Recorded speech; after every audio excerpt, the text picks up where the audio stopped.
ഒരു ഷോ ചെയ്യാൻ തീരുമാനിച്ചിട്ടുണ്ട്. മഴവിൽ മനോരമയായിട്ട് നമ്മൾ ഈ ഓഗസ്റ്റ് മാസത്തിൽ കൃത്യം ഡേറ്റ് ഫിക്സ് ചെയ്തിട്ടില്ല. ഓഗസ്റ്റ് മാസം അവസാനത്തോടു കൂടി നമ്മളൊരു അമ്മ ഷോ എല്ലാ കൊല്ലവും മഴവിൽ മനോരമയായിട്ട് ചെയ്യുന്നതാണ്. ആ ഷോ ചെയ്യാൻ തീരുമാനിച്ചിട്ടുണ്ട്.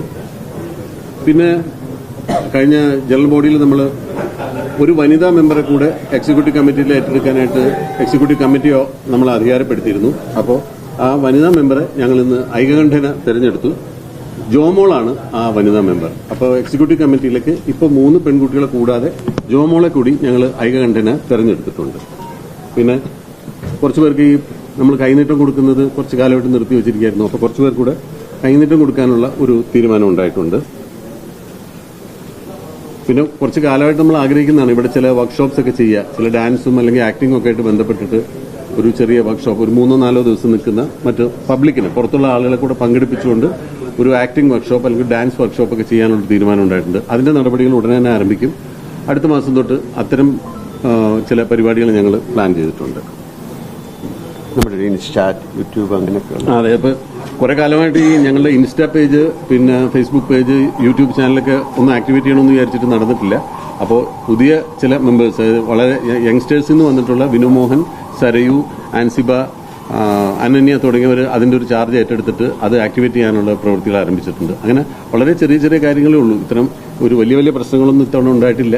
അപ്പോൾ വളരെ സന്തോഷകരമായിട്ട് ആദ്യത്തെ ഞങ്ങളുടെ മീറ്റിംഗ് ഇന്നിവിടെ അവസാനിച്ചിരിക്കുകയാണ്. ഇത് കഴിഞ്ഞിട്ട് ഞങ്ങൾ പ്രൊഡ്യൂസർ അസോസിയേഷന്റെയും ഡിസ്ട്രിബ്യൂട്ടേഴ്സ് അസോസിയേഷന്റെയും FFKയുടെയും ഒക്കെ മെമ്പേഴ്സുമായിട്ട് ചെറിയൊരു ഇൻഫോർമൽ മീറ്റിംഗ് ഞങ്ങൾ പ്ലാൻ ചെയ്തിട്ടുണ്ട്. ഇത് കഴിഞ്ഞാൽ ഞങ്ങൾ നേരെ അതിന് പോകും.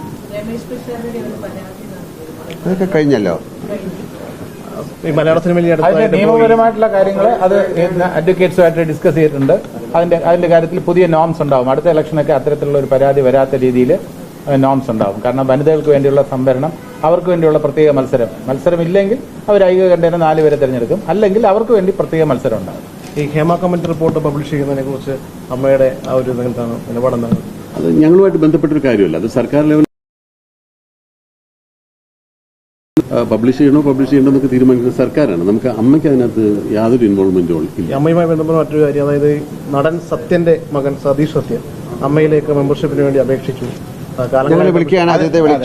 അപേക്ഷിച്ചിട്ടില്ല. അദ്ദേഹം റിട്ടേൺ ആയിട്ട് നമുക്കൊരു അപേക്ഷയും തന്നിട്ടില്ല. അദ്ദേഹം ഇങ്ങനെ ഇമെയിൽ മുഖാന്തരം ബന്ധപ്പെട്ടു എന്നാണ് പറയുന്നത്. പക്ഷേ എന്റെ അറിവില്ല സമയത്ത് ഇമെയിൽ മുഖാന്തരം കൈമാറിയെന്നാണ്. എന്തായാലും ജനറൽ സെക്രട്ടറി സിദ്ദിഖ് ബന്ധപ്പെട്ടിട്ട് തീർച്ചയായിട്ടും അദ്ദേഹത്തെ നമ്മുടെ സംഘടനയിലേക്ക് സ്വാഗതം ചെയ്യാൻ ഞങ്ങൾക്ക് എല്ലാവർക്കും സന്തോഷം തന്നെയുള്ളൂ. പക്ഷേ അങ്ങനെ അദ്ദേഹം നേരിട്ട് ബന്ധപ്പെട്ടതായിട്ട് ഞാൻ ഇതിനു മുമ്പുള്ള കമ്മിറ്റിയിലോ ഇരുന്ന ആളായതുകൊണ്ട് പറയണം. അങ്ങനെ ബന്ധപ്പെട്ടായിട്ട് അറിവില്ല. ഉണ്ടെങ്കിൽ തീർച്ചയായിട്ടും ഞങ്ങൾ നേരിട്ട് അദ്ദേഹത്തോട് സംസാരിച്ചിട്ട് അദ്ദേഹത്തെ വെൽക്കം ചെയ്യാൻ തന്നെയാണ് ഞങ്ങളുടെ തീരുമാനം. സ്വാഗതം ചെയ്യാൻ തന്നെയാണ് തീരുമാനം.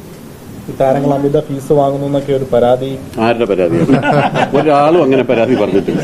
ഞങ്ങൾ ഒന്നാമത് ഫീസ് വാങ്ങുന്നില്ല. ഇന്റേണൽ മാറ്ററാണ് എങ്കിൽ പോലും അങ്ങനെയുള്ള ഫീസിന്റെ കാര്യത്തിൽ ഇളവുകളും അതിന്റെ ഇൻസ്റ്റാൾമെന്റും ഒക്കെ നമ്മൾ ഇന്റേണലായിട്ട് തീരുമാനിച്ചിട്ടുണ്ട്. അത്തരം ഒരു പരാതി ഒരു ഭാഗത്തു നിന്നും ഉണ്ടാവില്ല.